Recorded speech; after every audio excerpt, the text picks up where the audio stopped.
Alright, welcome to Dart University. We're going to talk about lash. It's a confusing topic. There's different ways to do it. We're going to show you two. One's going to be for mild build cams, but if you've got a roller, a big roller, you might want to try the second one. It's going to ensure your valves are lashed properly. So we're going to get TDC on the cylinder, number one. And yep, you can hear the compression stroke there. So we're on TDC. Now we can set both lash for the intake and exhaust.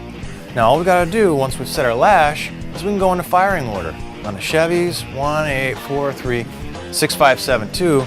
So I can go about 90 degrees and I'll be TDC on number 8. So if I come up here to number 8, now I can set both of these. Now if I got hydraulic, what I want to do is I want to start tightening this down and I want to feel my push rod. Just when all the lash goes to 0 and I feel a little tension there, then I can give it another 1/2 to 3/4 of a turn. Now I've got my push rod and everything in my hydraulic circuit just enough. Everything is set right, I can lock it down. Now if I'm doing mechanical lash, well, I'm going to get my feeler gauge out, I'm going to set it to spec. Ideally you're going to do it hot, cold you'd set it a little bit different, maybe go back and adjust it when it's running. Now that's the easy method, so I can do a whole cylinder at a time. Now if I've got a big duration cam, I got to make sure I'm on my base circle. And these big, especially roller cams, the base circle is actually pretty small and I might have a ramp leading into my big lift.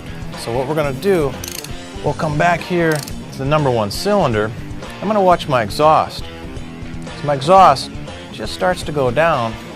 Now I'm on my base circle for my intake, so I can set this one. Well, I can go through my firing order again. I'm not going to set both, but I'm just going to do my intakes.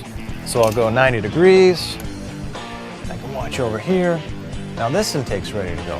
So I can go through all my intakes that way, so they're all done. Then I can come back and I can start over again. I can start doing my exhaust. So I'm going to go through a little bit different.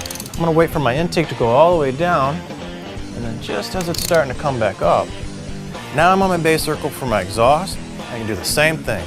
Set my lash, lock it down, go through cylinder by cylinder, and I'm all done.